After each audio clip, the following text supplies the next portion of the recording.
Bapak Ibu sekalian yang berbahagia, bermunajat kepada Allah untuk kedua orang tua kita.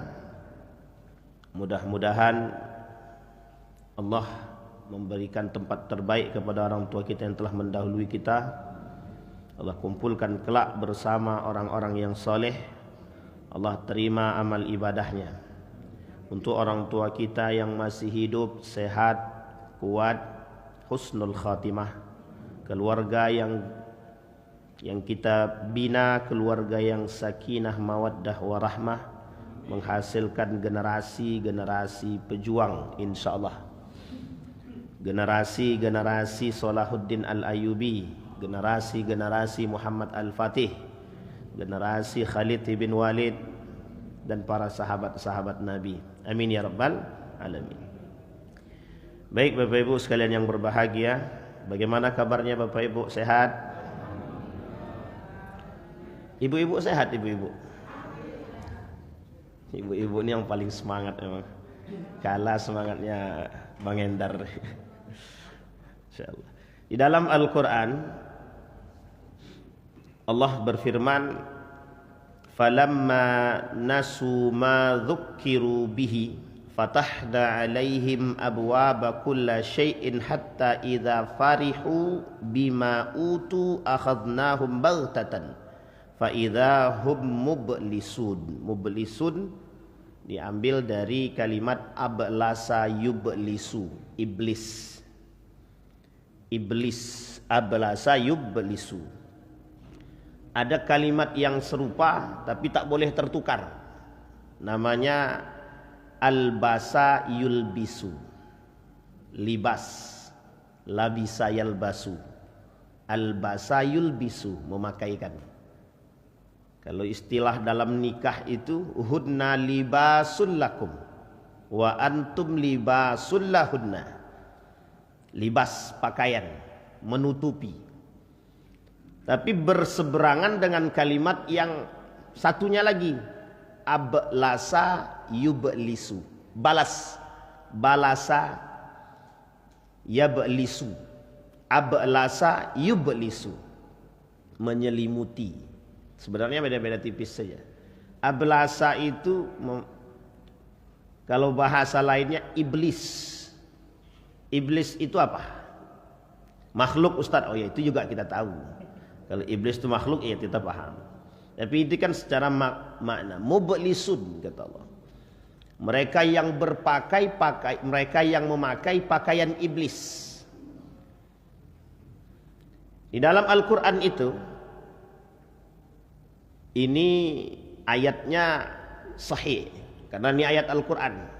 Pernah dijelaskan oleh Nabi kepada sahabat. Kata Nabi, ha antum haula tud'auna litunfiqu fi sabilillah. Kata Allah begini, inilah orang-orang kalian semua, ha antum haula, ini loh kalian semuanya, tud'auna, dipanggil, diajak oleh Allah, litunfiqu fi sabilillah, agar kalian itu berjihad di jalan Allah. Tunfiqu di situ diartikan oleh sebagian ulama tafsir jihad di jalan Allah, jihad dalam bentuk fisik, jihad dalam bentuk ekonomi, jihad dalam bentuk dakwah. Litunfiqu fi sabilillah. Tapi kalimat ini unik. Setelahnya itu yang membuat uniknya. Wa in tatawallau. Tapi kalau kalian tidak mendengarkan panggilan ini, atau justru berpaling karena kalian tidak beriman, atau kalian berpaling dari iman kalian, tatawallau. Uniknya kalimat ini menggunakan kalimat yastabdil qauman ghairakum. Yastabdil qauman ghairakum. Ini agak hati-hati para ulama mentafsirkan ayat ini.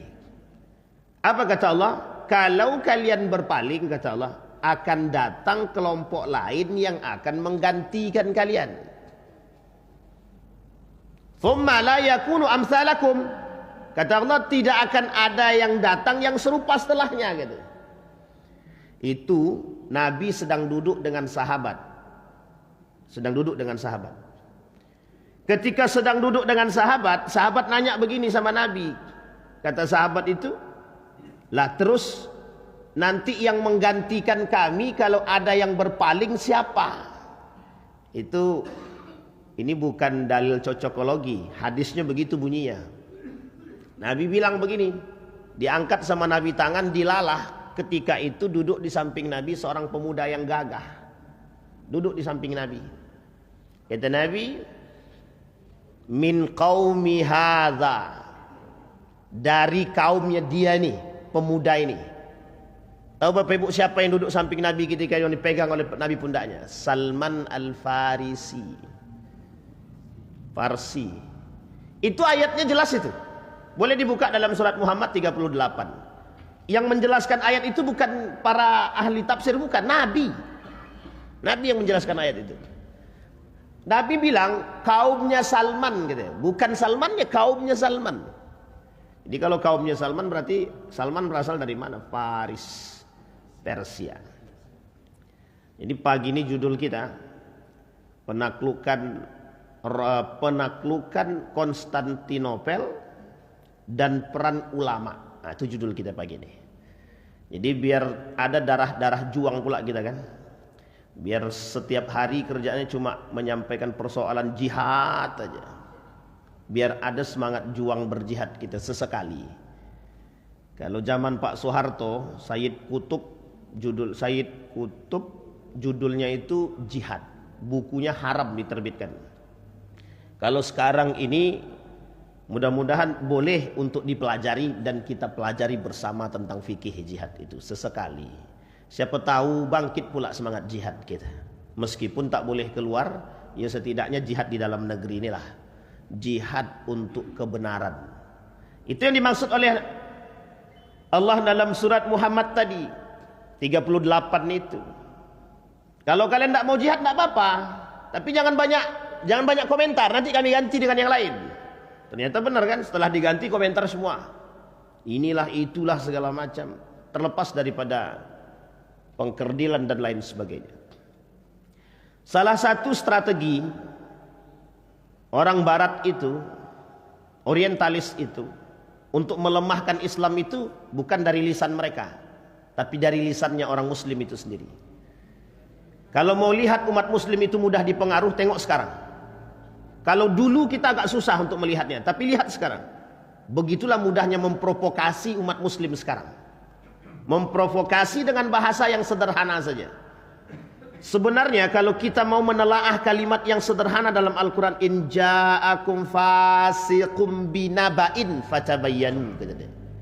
Kalau kalian mau memahami ayat ini, kata Allah, jika datang berita kepada kalian, jangan mudah terprovokasi, jangan mudah terpengaruh. Coba cari tahu. Ini yang paling sulit hari ini, tabayyanu ini yang paling susah sekarang. Karena yang datang dari kabilah dia, kelompok dia, cinta mati. Tuhan pun kalah cintanya. Salah satu penyakit pada masa dahulu yang harus dihilangkan oleh Imam Al-Ghazali itu adalah penyakit mempertuhankan manusia. Itu sudah dari dulu, Pak. Bukan sekarang aja, sudah dari dulu itu. Sekarang ini banyak betul orang yang berlebihan sudah mempertuhankan manusia. Fulani bin Fulan, Fulani bin Fulan, sudah nggak tahu mana Tuhan, mana manusia. Seolah-olah dia ini lebih berkuasa dan lebih yakin daripada Tuhan itu sendiri. Aku yakin Fulani bin Fulan ini akan selamat, akan lepas. Ente Tuhan atau siapa itu? Kita perlu paham itu, Pak. Hati-hati terjebak dalam persoalan akidah. Berat betul. Ketika Kiai Haji Hashim Al-Asy'ari, ketika Kiai Haji Ahmad Dahlan, ini penting untuk kita pelajari bersama. Yang pertama kali dirubah, yang pertama kali diperangi oleh Kiai Haji Ahmad Dahlan dan Hashim Al-Asy'ari itu apa? Persoalan tauhid. Bukan persoalan muamalah, bukan, tauhid. Berapa banyak di Jawa itu dulu persoalan agama ini yang paling bermasalah itu apa? akidahnya. Sampai sekarang masih terasa tuh sinkritismenya itu. Islam memang Islam, tapi ya kejawen begitu. Bukan hanya di sana, di sini pun begitu. Tapi yang modern ini yang menjadi masalah, kata Bu Hamka, yang modern sekarang nih gitu. Banyak betul Tuhan manusia-manusia yang menjadi Tuhan sekarang nih. Yang di atasnya nggak ngerasa dipertuhankan gitu. Cuma itu yang menjadi masalah kita. Sehingga ketika itu yang dilakukan oleh Imam Al-Ghazali itu dicari tahu betul. Bukan tak dicari tahu sama Abdul Qadir Al-Jailani, dicari tahu masalah, akar masalahnya cuma sederhana kayak. Akar masalahnya sederhana. Mengapa umat muslim itu kok sulit untuk menjadi pemenang itu apa? Kalau ditanya mental pemenang, kita nih umat muslim ini mental pemenang, Pak, mental pemenang. Lah kok sekarang feodal semua bagaimana gitu? Kok semua jadi mentalnya pecundang semua bagaimana? Kok semuanya sekarang itu mentalnya pengemis? Bukan semua ya, yang merasa aja. Tapi kalau nggak ada yang ngerasa bagaimana Ustaz? Ya itu alhamdulillah berarti. Bisa dipahami Pak ya? Jadi ini hal yang harus dibuang. Makanya tulisan Ustadz Adyan itu bagus sekali. Boleh dicek tuh dalam tulisan beliau itu. Hilangnya ruh jihad gitu. Ruhnya, dia tak bicara jihadnya, tapi dia bicara hilangnya ruh jihad. Bahkan dalam rumah tangga aja kita nggak mau jihad sekarang. Capek lah, inilah, itulah. Bahkan Allah bilang begini dalam hadis qudsinya itu, Nabi bilang, kata Nabi, khalaqtuka lil ibadati fala tal'ab. Aku ciptakan kalian itu untuk ibadah, kata Nabi. Jangan kalian main-main. Jangan main-main. Aku berikan kalian rezeki. Jangan merasa capek. Tidak usah capek-capek dalam masalah mencari rezeki itu. Mati kalian mati syahid. Gitu. Cuman kan kita nggak yakin begitu. Itu cari rezeki aja mati syahid. Cari rezeki. Bagaimana kalau jihad bersama orang muslim? Kira-kira matinya mati seperti apa? Kalau karena Allah lebih daripada itu. Itu yang disebut dengan derajat tadi itu. Bahkan ada seorang ulama bilang begini. Man ra'a dima'al muslimin muraqatan thumma sakata wa takallama fi amri shalah waz zakah thumma taraka dima'a khalqillah fa huwa kha'in gitu. Ada umat muslim melihat darah-darah umat muslim berceceran, dia cuma bisa diam dan berbicara tentang berkhutbah, tentang zakat, tentang solat, tentang fikih. Tapi kemudian dia tinggalkan istilah jihad, dia tinggalkan rasa empati dan simpati terhadap sesama muslim, justru saling mencaci, memaki, pengkhianat kata dia. Begitu bahasa keras Pak, pengkhianat. Bahkan ada satu hadis Nabi Pak yang beberapa waktu yang lalu saya temukan itu hadis itu. Cuman hadis ini agak sedikit frontal ini Pak. Saya bacakan tapi jangan ditelan mentah-mentah ya. Jangan enggak betul ini frontal Pak, hadisnya frontal betul ya, tapi jangan ditelan mentah-mentah. Cuma dipelajari boleh. Apa kata Nabi? Man masya ma'a zalimin liyu'inahu wa huwa ya'lam annahu zalim faqad kharaja minal Islam. Coba bayangkan tuh, hadis Tabrani sahih menurut Tabrani, didhaifkan oleh Al-Albani. Al-Albani itu ulama Saudi. Apa kata Nabi dalam hadisnya? Barang siapa yang berjalan bersama pelaku kezaliman, yang menolong pelaku kezaliman, yang memberikan ruang kepada pelaku kezaliman, yang tidak membantu orang yang teraniaya, yang diam atas kezaliman, itu Nabi yang bilang coba. Liyu'inahu, untuk membantunya, untuk memberikan tempat bagi diri dia, untuk menjaganya. Ini sama nih Pak. Kalau ada hakim-hakim itu yang meringankan atau memberikan peluang kepada para pelaku kezaliman, narkoba, koruptor dan lain sebagainya, kan bersama orang zalim tuh. Coba hadis Nabi, bahasanya apa? Faqad kharaja minal Islam. Dia telah keluar daripada Islam.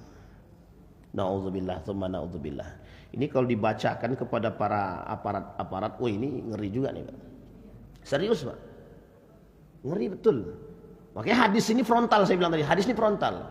Cuma kalau mau memahaminya dengan baik, benar Pak. Benar. Makanya ketika saya sebenarnya tidak menyindir dinasti. Sebenarnya begini, kalau kita lihat pada masa dahulu memang pengkhianatan terhadap khalifah Turki Utsmani, terhadap Andalusia Umayyah itu banyak memang pengkhianatan itu Pak. Ada namanya, saya agak sensitif juga kalau berbicara tentang Fatimiyah ini. Nanti dikiranya kok Ustadz ini dari dulu bicara tentang Fatimiyah dikiranya Syiah pula gitu kan. Tapi label Syiah itu sudah saya dapatkan alhamdulillah. Sudah saya dapatkan. Ya Bang Ardi ya. Jadi kalau kita belanya kelompok sebelah dikatanya kita Syiah gitu. Kalau kita bela Iran dibilang Syiah. Itu labelnya sudah saya temukan Pak alhamdulillah. Dari 8.000 komentar yang dikatakan Bang Ardi itu, semuanya rata-rata mensyiahkan saya itu. Tapi kalau saya bela kelompok yang sebelah lagi, wah itu komentarnya sama juga Pak. Lebih dari 1000-an yang bilang salafi gitu ya. Wahabi ini Ustaz nih katanya. Ayo cocok lah itu. Yang jelas sekarang saya deklarasi lah, saya Muhammadiyah, itu yang jelas paling penting. Nah, itu yang paling penting saya kasih tahu dulu. Karena di mana-mana Bapak Ibu, beberapa waktu lalu saya ketemu. Saya dengar betul itu, dengar betul. Ada itu Ustadz nggak jelas tuh. Saya jalan nih, ada orang bilang begitu. Dan saya paham itu Pak, tapi saya nggak komentar. Saya lagi jalan nih, lagi mau cari makan itu, lagi jalan, masuk orang makan. Ada yang bilang begitu. Dia bilang, wah ini Ustadz abu-abu nih katanya. Ya, kalau abu-abu masih mending Pak, ada warnanya kan. Kalau nggak ada warna sama sekali kan susah. Itu terserah lah Pak. Mau gimana pun silahkan lah. Itu bahayanya media sosial begitu. Makanya saya bilang sama beliau, nggak usah terlalu kita seriusi. Kalau diseriusi gila juga kita. Ustadz Adi Hidayat aja dikafirin orang kan, dikafirkan gitu. Kita cuma baru dibilang abu-abu. Itu masih mending bilang abu-abu. Kita mau ngajak jihad aja susah. Kembali kepada hadis tadi. Dan persoalan utamanya kata Allah dalam Al-Quran surat Al-An'am ayat 44. Itu persoalannya. Falamma nasu ma dzukkiru bihi fatahna alaihim abwaaba kulli syai'. Dikaitkan dengan ayat yang tadi. Dikaitkan dengan ayat yang surat Muhammad 38 atau dikaitkan dengan hadis yang tadi. Kata Allah begini.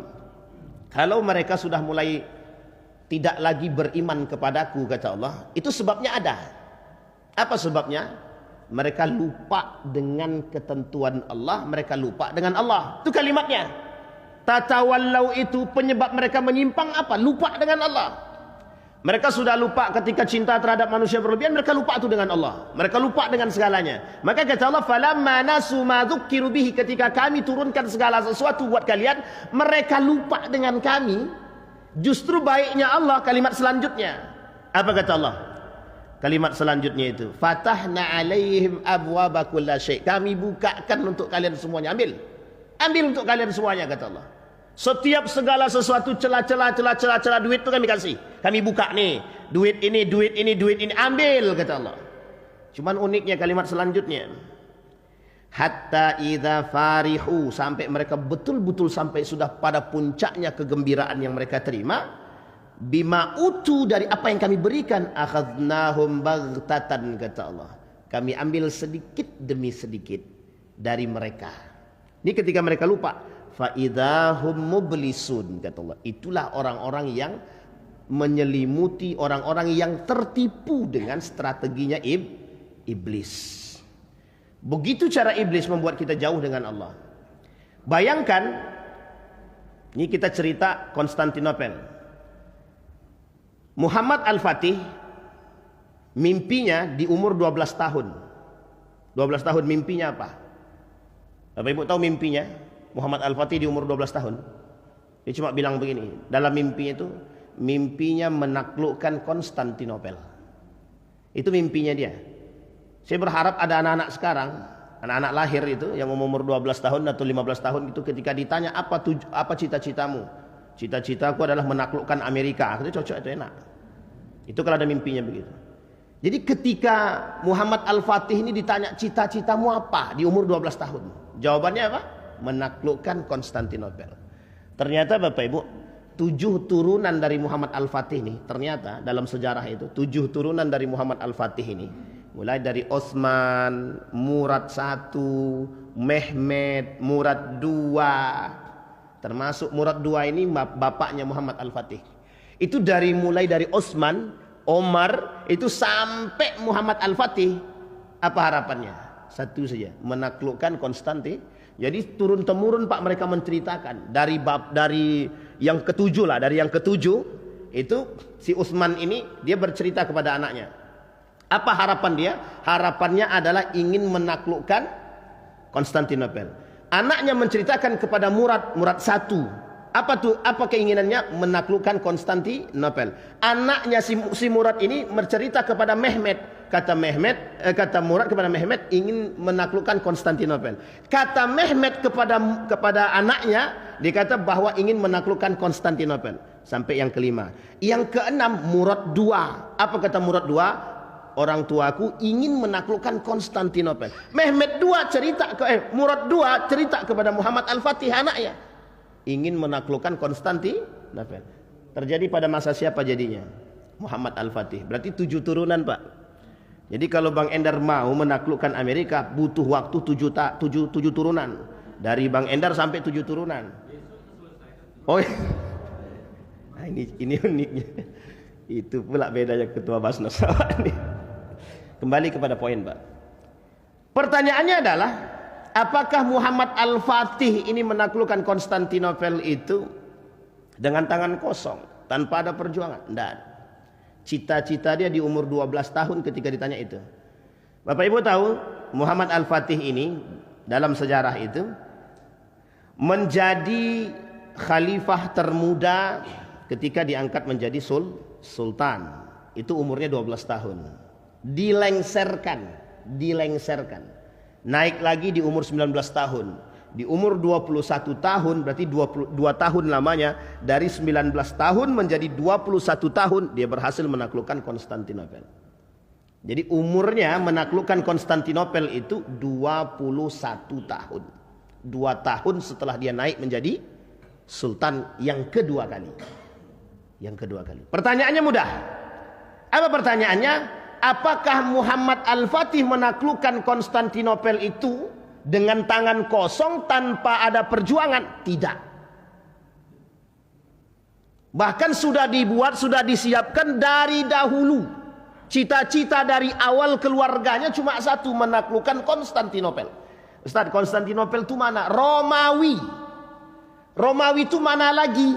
Nah, sekarang kalau kita lihat dalam peta itu, Romawi itu di sekitar ibu kotanya dulu. Romawi itu ibu kotanya adalah Konstantinopel. Konstantinopel itu mana? Itulah Istanbul, Turki sekarang. Nah, itu Istanbul, Turki sekarang. Nah, dari Istanbul, Turki yang sisi Eropa ini, itulah yang disebut dengan Romawi. Dalam bahasa Arabnya disebut dengan Rum. Nah, hadis tentang Rum ini banyak. Ada yang dhaif, ada yang palsu, ada yang hasan, ada yang sahih. Di dalam sejarah ada satu hadis Nabi yang sahih. Apa kata Nabi? Umranu Baitil Maqdis wa khurabu Yathrib. Wa khurabu Yathrib khurujul malhama. Khurujul malhama. Wa khurujul malhama fathul Qastantiniyah. Wa fathul Qastantiniyah wa khurujud Dajjal. Thumma daraba ala fakhdhil ladhi haddasa ala mankibaihi inna hadzal haqqa ma annaka huwal haqq, kata Nabi. Apa kata Nabi? Kemerdekaan Palestina. Setelah Palestina merdeka akan hancur Yathrib. Yathrib itu Madinah. Setelah Madinah hancur muncul perperangan besar. Setelah perperangan besar keluar namanya penaklukan Konstantinia, Istanbul, Turki. Ketika penaklukan, setelah terjadi penaklukan Konstantinopel, Turki, Istanbul, muncul Dajjal. Setelah Dajjal muncul, selesailah tuh. La imanalah. Ketika Dajjal itu sudah mulai muncul, iman tak bermanfaat. Jadi sebelum Dajjal muncul, maka berimanlah. Sebelum Dajjal muncul. Tapi sekarang ini Ustaz yang muncul tuh Dajjal. Ya masih bisa kita beriman. Tapi kalau Dajjal beneran yang muncul sudah nggak ada bermanfaatnya iman. La manfaata lil iman. Iman itu tidak ada lagi manfaatnya.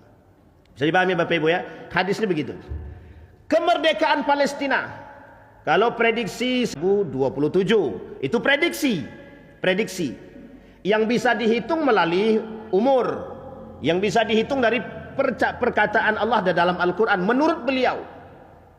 Jadi tidak 100%, tapi kalau itu benar, alhamdulillah, tahun depan berarti. Kan begitu. Pertanyaannya adalah bagaimana model kemerdekaan Palestina? Wallahu alam. Yang jelas menangnya Palestina itu pasti. Saya ulangi Pak, menangnya Palestina itu pasti. Merdekanya Palestina itu pasti. Merdekanya Palestina itu pasti. Persoalannya bagaimana kemenangannya kita nggak tahu. Tapi yang jelas itu pasti.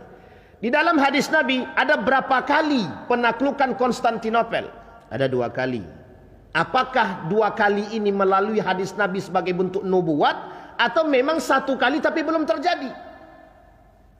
Dalam satu riwayat, dalam satu sisi pandangan ulama-ulama dari kalangan bermadhabkan Imam Ahmad ibn Hanbal ini, mereka katakan belum terjadi penaklukan Konstantinopel yang sesungguhnya. Kenapa? Karena penaklukan Konstantinopel yang sesungguhnya itu tanpa ada pertumpahan darah. Cukup dengan takbir penaklukannya. Itu belum terjadi. Tapi dalam riwayat yang lain, pandangan para ulama yang lain, misalkan Nabhan, beliau mengatakan penaklukan Konstantinopel itu, kalau menurut Abu Syamsuddin, guru daripada Muhammad Al-Fatih itu, bahwa beliau ini, Muhammad Al-Fatih di umur yang belia ini, beliau katakan akan datang, kata Nabi, satu masa seorang pemuda pemimpin yang akan menaklukkan Konstantinia, katanya.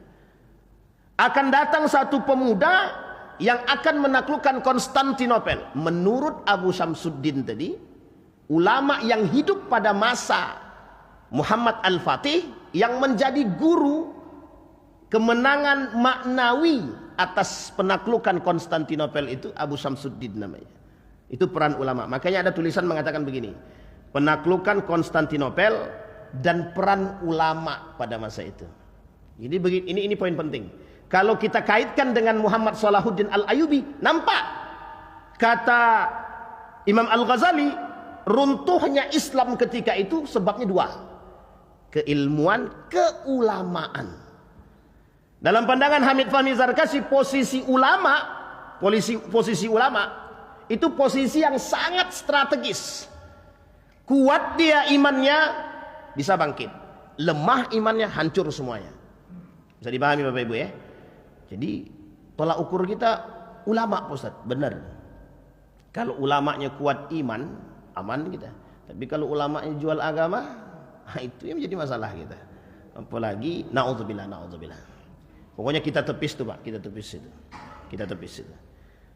Nah, ini ada kaitannya dengan, ya memang kadang-kadang susah Pak.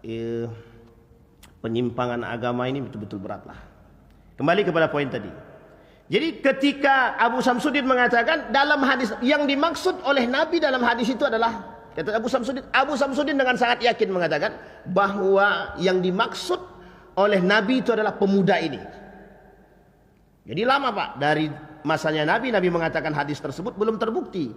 Bahkan ketika terjadi beberapa turunan, termasuk pada masa Utsmaniyah, termasuk pada masa Umayyah, termasuk pada masa Abbasiyah, belum kepikiran. Ada keinginan menaklukkan Konstantinia, tapi apakah para sahabat ini tidak tahu hadis? Tahu Pak. Cuman mereka berpikir, Pak, siapa yang dimaksud oleh Nabi?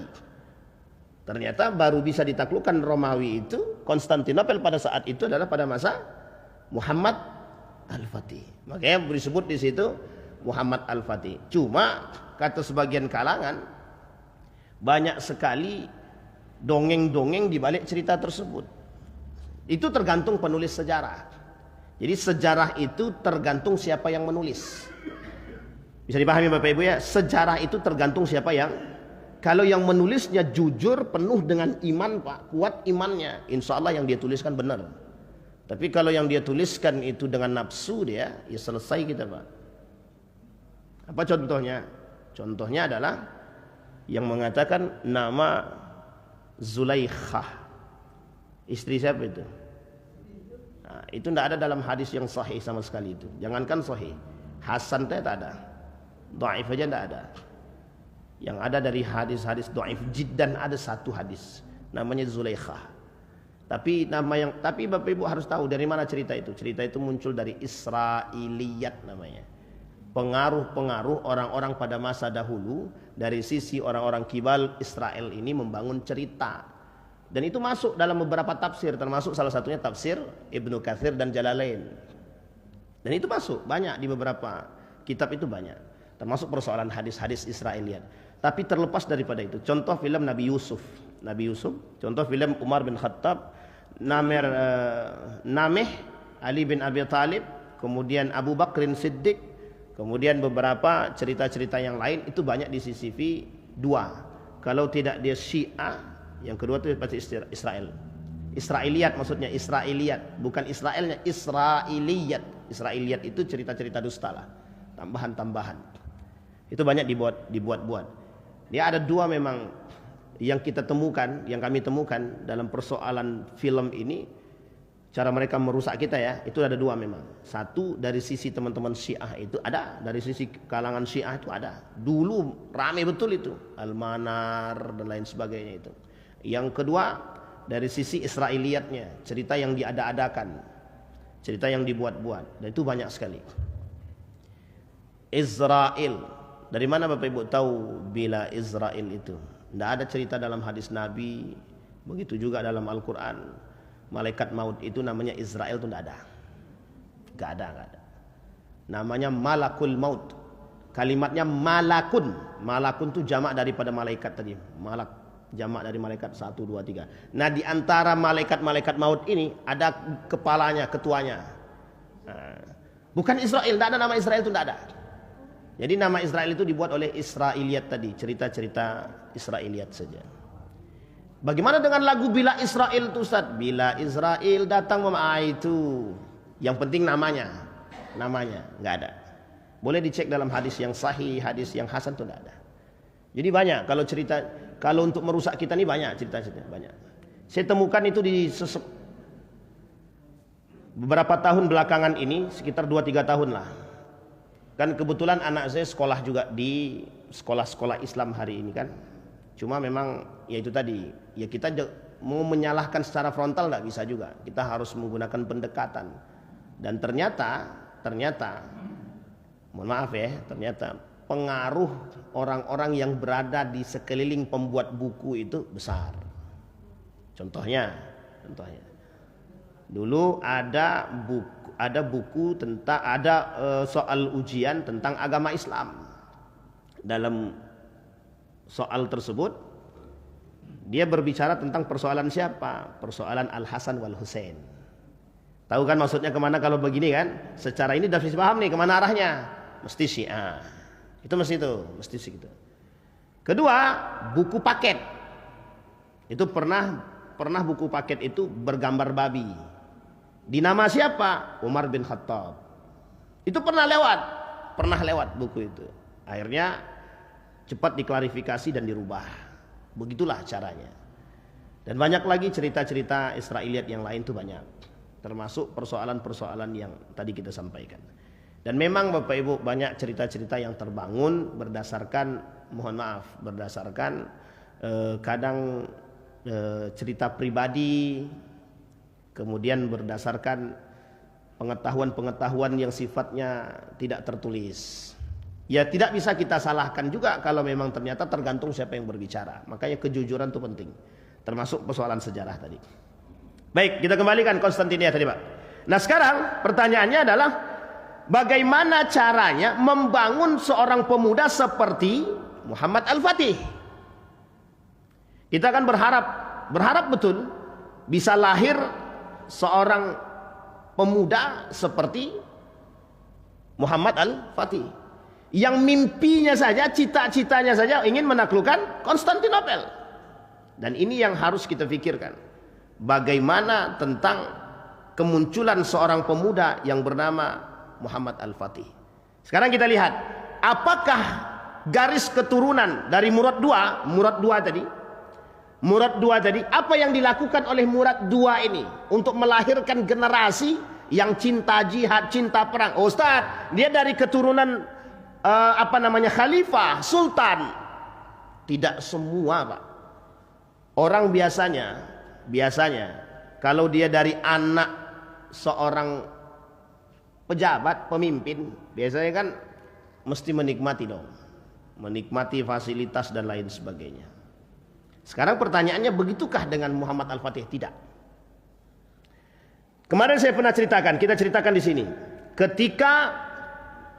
Ketika Muhammad putra mahkota dinasti Yarmuk bertikai, 3 orang putra mahkota berkelahi demi memperebutkan kekuasaan.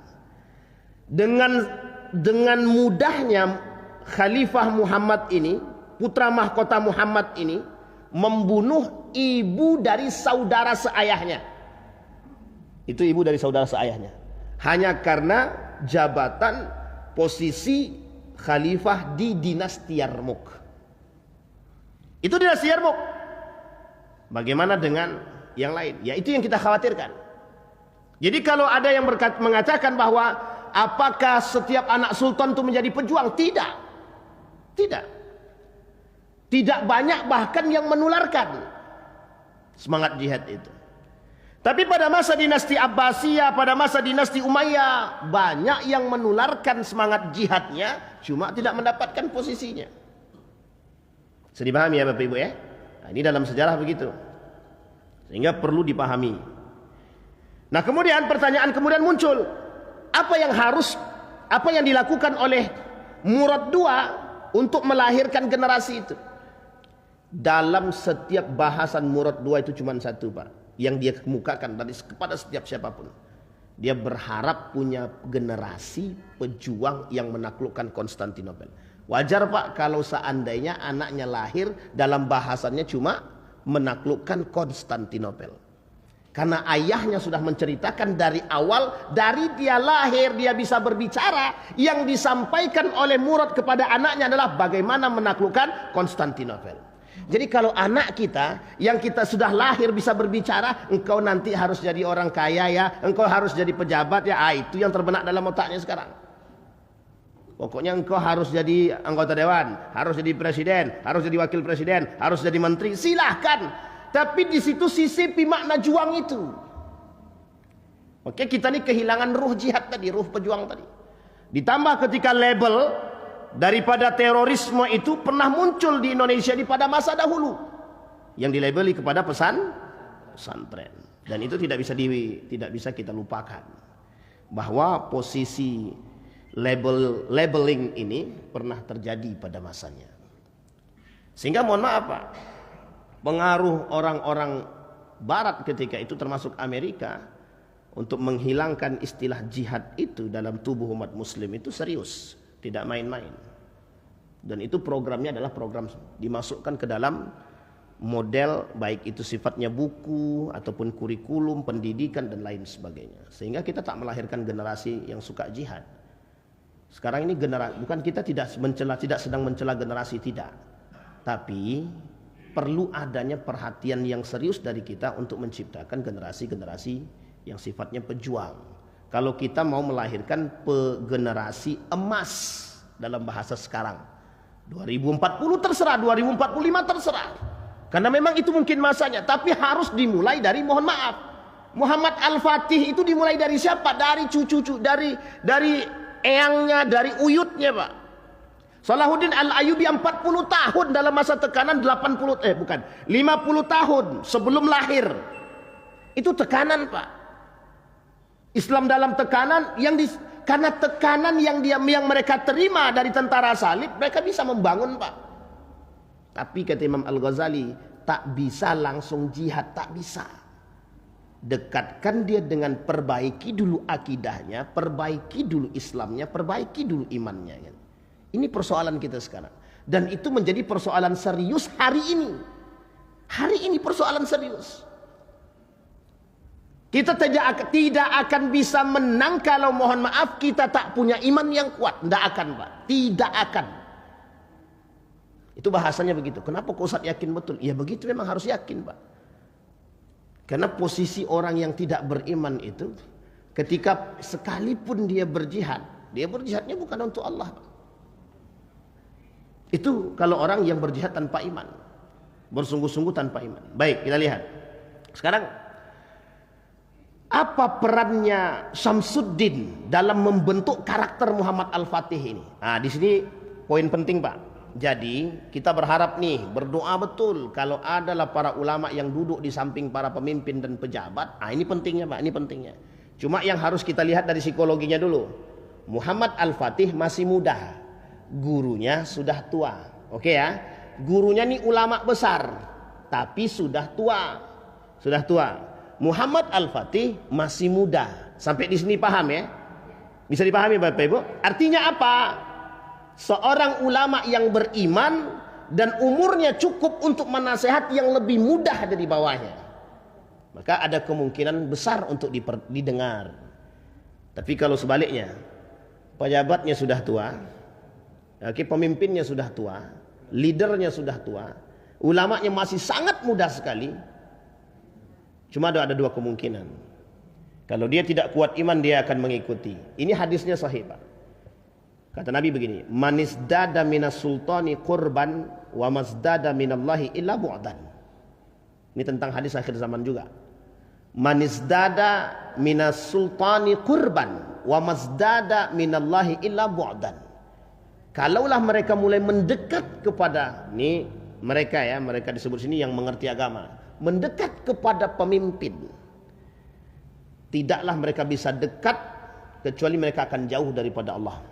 Ini digarisbawahi oleh para ulama hadis. Apa yang digarisbawahi? Ini yang disebut dengan cinta terhadap dunia tadi. Itu yang disebut dengan Allah tadi, nasu bima dzukkiru. Mereka yang melupakan apa yang kami berikan kepada mereka, yang bima utu kata Allah, yang kami berikan semua. Tapi mereka lupakan kami kata Allah. Mereka sudah diberikan kekuasaan, mereka diberikan posisi kata Allah, mereka diberikan kekuatan, mereka punya peran besar untuk meyakinkan dan membisikkan kepada mereka itu. Itu yang terjadi dengan Imam Al-Ghazali. Itu yang terjadi dengan Imam Asy-Syafi'i. Ketika nizamiyah itu sudah mulai jauh daripada yang diinginkan, mereka keluar daripada pemerintah.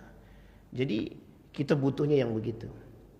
Ulama yang bisa membisikkan, yang berpengaruh terhadap pemimpin. Maka kata Ibnu Khaldun, ulama umara. Nah, yang dimaksud oleh Nabi dalam hadisnya persoalan umara itu ya ulama dalam sebagian pandangan.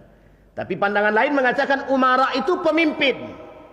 Tapi sebagian lain mengatakan umara itu pemimpin yang ulama. Bisa dipahami pemimpin yang ulama. Maka kalau di salah satu pesantren itu ada satu bukan motif ya. Salah satu petuah itu begini. Jadilah ulama yang intelek, bukan intelek yang mengerti agama. Saya ulangi Pak ya.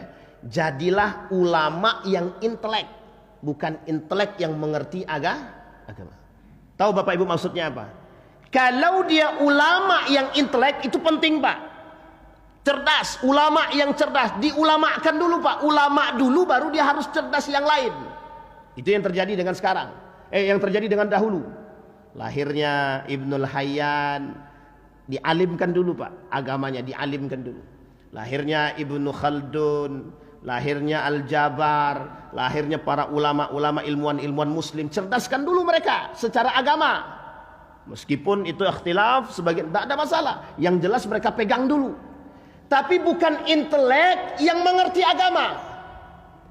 Kenapa kok begitu Pak? Ini dalam petuah tersebut ya, dalam petuah tersebut. Mengapa? Karena kalau orang yang intelek mengerti agama, mereka perjualbelikan agama. Nah, ini sekarang sedang ada kasus itu, terus videonya yang diulang-ulang, yang di-share-share kemana-mana. Sampai banyak yang share ke saya tentang video tersebut. Thomas Alva Edison itu masuk surga Ustadz itu. Ya itu bagus juga ya. Ya kalau seandainya dia baik akhlaknya, karakternya, dan dia tak pernah mendengarkan Islam sama sekali, itu kembalikan kepada Allah urusannya. Tapi di dalam ajaran agama Islam, orang yang sudah pernah mendengarkan Islam dan mereka tidak masuk ke dalam Islam, dan dia mati dalam keadaan kafir, di tengah Islam pernah terdengar, ya tetap matinya masuk neraka. Sebaik apapun orang kafir, mati masuk neraka. Sebaik apapun, mati dia dalam keadaan kafir, mati masuk neraka. Itu namanya kafir. Seburuk-buruknya muslim. Nah, ini mesti selalu akan dipelihara. Yang kalimat kayak gini banyak yang tak suka memang. Tapi tidak ada masalah, tak suka tak ada masalah. Seburuk-buruknya muslim. Kalau dia tak mati dalam keadaan kafir, dia mati masuk surga. Ya meskipun dia di neraka dulu.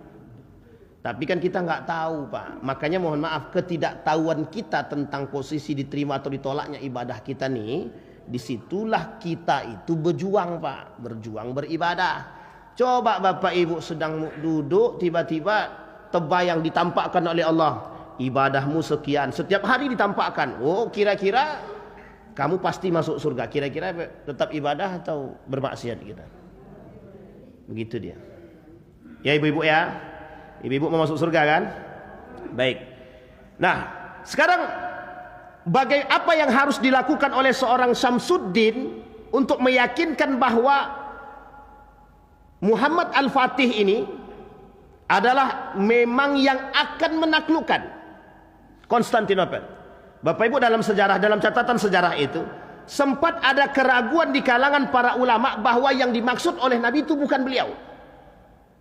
Tapi dengan sangat yakin Muhammad Al-Fatih, dengan cita-cita yang dia harapkan, apa yang dia katakan kepada para menteri-menterinya, pokoknya kita harus menaklukkan Konstantinia. Jadi ketika di umur 12 itu duduk menjadi sultan, itu ditanya, Pak, umur 12 tahun jadi sultan, ditanya, dijawab sama dia, menaklukkan Konstantinia. Jawaban itu yang serupa ketika dia sudah dilengserkan dan naik di umur 19 tahun. Apa dia katakan? Sama, Pak, tujuan utamaku cuma satu, kata dia, menaklukkan Konstantinia.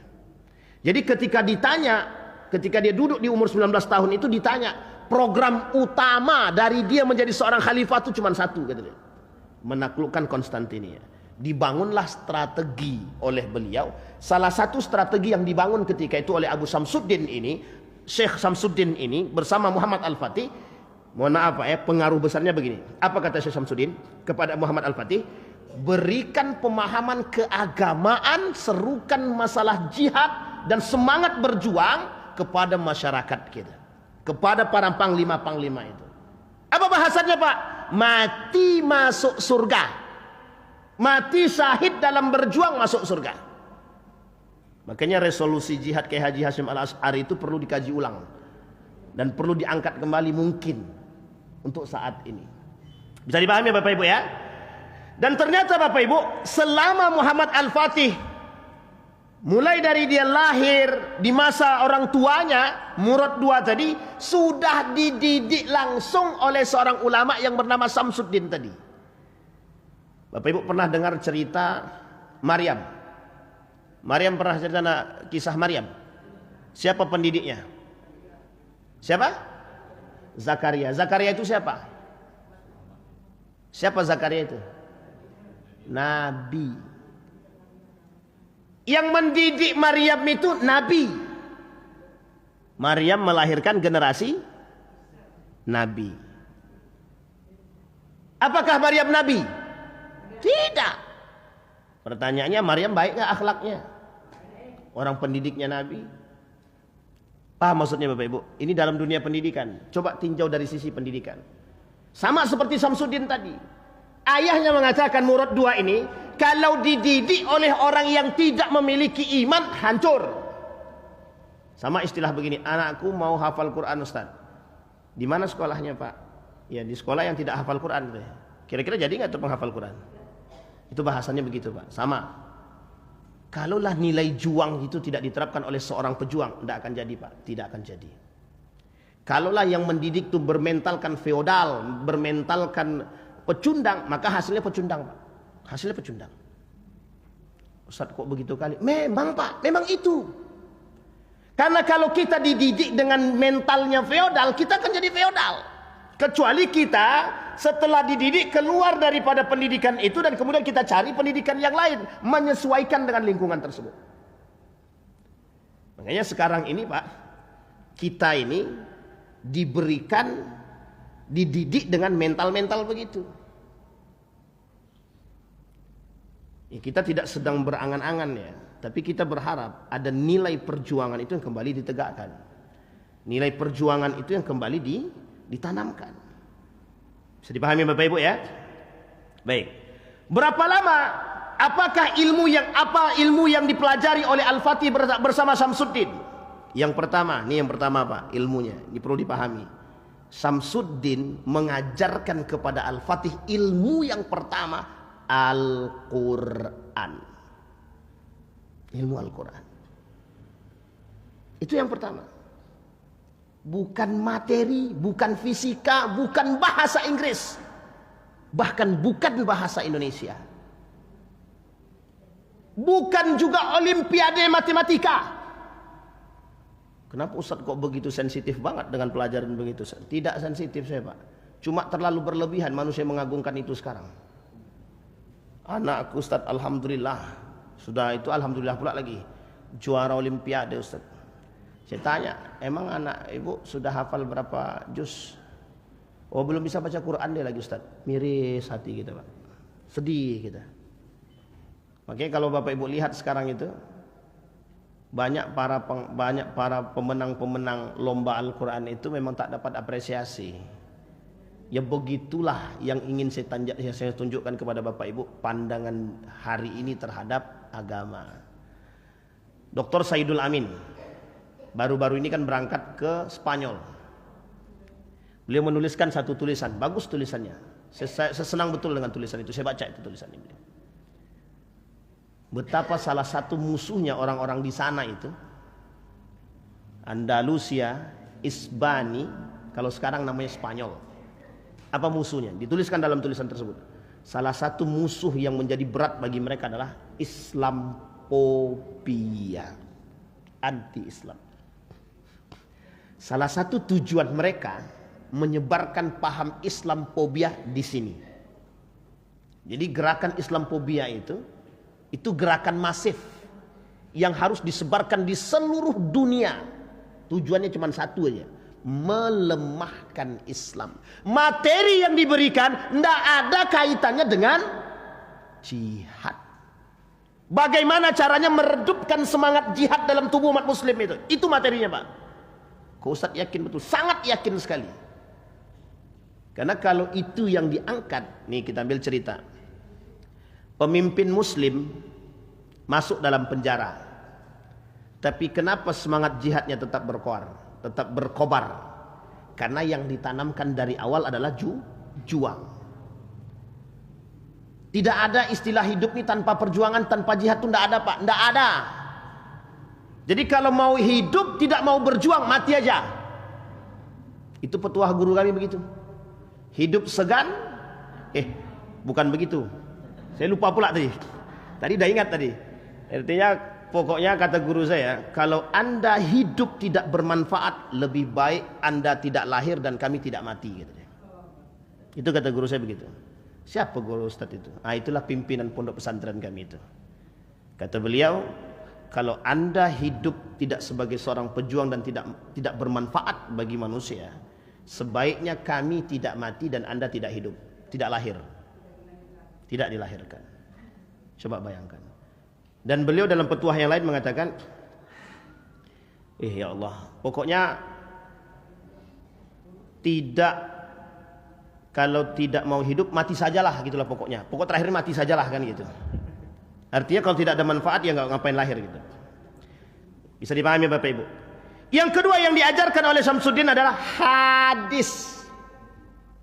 Dibacakan oleh Syamsuddin kepada Muhammad Al-Fatih, la tuftahannal Qastantiniyah ala rajuli fal nu'immu al-amir amiraha walinu'immal jais dhalikal jais. Apa kata ulama pemimpin tadi, Syamsuddin tadi? Dibacakan kepada Muhammad Al-Fatih. Ketika dia tahu ditanya sama Al-Fatih tujuannya adalah Konstantinia, dibacakan Pak. Apa kata beliau? La tuftahannal Qastantiniyah. Sungguh sangat akan datang masanya penaklukan Konstantinia ala yadi rajulin, di tangan seorang pemuda. Sungguh sangat pemimpin yang adil, pemimpin yang baik, dan pemimpin yang sangat memimpin. Artinya punya karakter leader yang kuat. Semenjak saat itu Muhammad Al-Fatih di umur yang sangat belia menunjukkan kegagahannya dan keseriusannya. Makanya kenapa Syamsuddin itu sangat yakin melalui solatnya, melalui hatinya, nuraninya, mimpinya, bahwa Muhammad Al-Fatih ini akan menjadi. Tapi dia tak katakan engkau bakal menaklukkan, tidak. Tapi dia cuma mengatakan dalam diri dia, yang dimaksud oleh Nabi bisa jadi ini. 7 turunan Pak, 7 turunan baru menghasilkan. Mulai dari Utsman sampai Muhammad Al-Fatih. Kalau di atasnya Murad namanya kakek. Kalau di atas kakek namanya Uyut. Di atasnya Uyut 1, Uyut 2, Uyut 3 lah, kan begitu. Artinya 7 turunan Pak, 7 turunan untuk menghasilkan generasi pejuang. Yang mereka dari 7 turunan cuma membisikkan kepada anaknya harus menaklukkan Konstantinia. Itu yang harus kita contoh seharusnya. Pokoknya nak, kau haruslah wafat dalam keadaan syahid. Itu kalau kita bisikkan terus menerus Pak anak-anak kita. Nanti anak kita juga mengatakan hal demikian. Bisa jadi kita menghasilkan pejuang Pak. Bisa jadi. Bisa dipahami Bapak Ibu ya. Baik. Kemudian apa yang dilakukan oleh Muhammad Al-Fatih setelah semua iman para panglima perang, tentara-tentara ini memiliki semangat juang Pak. Di situ baru kemudian Pak Muhammad Al-Fatih melalui gurunya Syekh Samsuddin tadi meminta nasihat kepada gurunya apa yang harus dilakukan. Jadi Bapak Ibu, ini pelajaran penting. Khusus nih Pak, pelajaran penting betul. Tidak ada satupun yang dilakukan oleh Muhammad Al-Fatih tanpa berkomunikasi dari seorang guru tadi kepada seorang guru tadi. Saya sampaikan secara bahasa kita sekarang, kalaulah ada seorang ulama yang duduk bersama pemimpin di samping seorang pemimpin sebagai penasehat, maka datanglah kepada ulama pemimpin tersebut, datanglah kepada ulama tersebut meminta pendapat kepada ulama tersebut. Itu tujuan dibentuknya Majelis Ulama Indonesia. Jadi tujuan dibentuknya Majelis Ulama Indonesia itu untuk memberikan pendapat kepada pemimpin apakah yang dia buat ini benar ataupun salah. Oh ini keras nih Ustaz. Nah, itu lembut betul itu. Sangat lembut sekali. Bisa dipahami Bapak Ibu. Nah, makanya tergantung setelahnya. Baik. Kemudian apa kata gurunya? Semua strategi yang dibangun oleh Muhammad Al-Fatih tadi disampaikan kepada Syekh Samsuddin. Tak terlepas Pak. Apa kata Syekh Samsuddin? Sangat yakin sekali Syekh Samsuddin akan terrealisasikan pada Muhammad Al-Fatih terhadap penaklukan tersebut yang dilakukan oleh Muhammad Al-Fatih di malam hari. Ini dia poin penting. Sebagai seorang pemimpin, itu kan pemimpin yang beriman Ustaz. Benar. Muhammad Al-Fatih tidak pernah melepaskan tahajudnya sebelum terjadinya penaklukan Konstantinia. Jadi mohon maaf Pak, kalau bahasa kasarnya kita, bahasa kasarnya, tidak ada kemenangan yang mereka lakukan tanpa pertolongan Allah. Kita runut Pak ya, kita runut. Persia, Khalid ibn Walid cuma bilang begini, kalau kami mati masuk surga. Itu yang membuat gentar panglima Pak, panglima perangnya Persia, yang dengan gagah mengatakan, dianggap remehnya Pak itu si Khalid ibn Walid. Ternyata cuma segini, anak kecil semua katanya. Itu dalam bahasa kita ya. Meremehkannya begitu Pak, meremehkan. Tapi kata Khalid ibn Walid, duel satu-satu. Harapannya ketika duel satu-satu, kata panglima Persia ini tadi, ketika kami sedang duet kalian serang. Tidak tahunya Pak, dalam posisi mereka berperang tersebut, Khalid ibn Walid ini menang atas panglima Persia. Itu turun Pak, semangat juang yang tadi dalam orang Persia tadi langsung turun itu Pak. Langsung bingung itu. Ini kok panglima kami yang bagus saja kalah gitu. Begitu mentalnya Pak. Ali bin Abi Thalib. Ketika Rasulullah meminta Umar berperang, ketika Umar turun tangan dalam duel kalah. Ketika Abu Bakar duel kalah. Ketika Umar kalah, kata Nabi, akan kami utus panglima selanjutnya. Kecil badannya Pak, tapi gagah dan berani. Siapa dia? Ali bin Abi Thalib. Dengan pedangnya itu Pak. Itu Nabi yang bilang Pak. Kata Nabi, kami punya pemimpin yang handal, yang bagus. Kami punya panglima perang yang gagah. Tapi badannya tak besar, kecil. Tak ada dalam riwayat sejarah itu mengatakan bahwa badan Ali itu besar. Tak ada. Jadi siapa yang badan besar tak bisa. Bukan begitu, salah. Jangan salah paham begitu. Bukan berarti badan yang besar itu tidak bisa berperang ya. Salah. Tapi Ali mentalnya sudah teruji. Akhirnya apa Pak? Dengan turunnya Ali bin Abi Thalib dengan pedangnya yang dikenakan Saif Ali tadi, pedangnya Ali berhasil Pak. Jadi cara mereka berantem ketika itu duel dulu. Ternyata duel itu bisa meruntuhkan semangat dan rasa berani itu bisa gugur Pak. Panglima kami aja kalah apalagi kami gitu. Kalau dilihat secara jumlah dalam perang Zatus Salasil itu dan Qadisiyah itu tidak mungkin menang Muslim Pak, tidak mungkin. Persia itu berapa banyak jumlah manusianya Pak? Banyak betul. Negara terkuat pada masanya. Sama dengan Muhammad Al-Fatih Pak. Kok bisa? Padahal ketika itu Konstantinia itu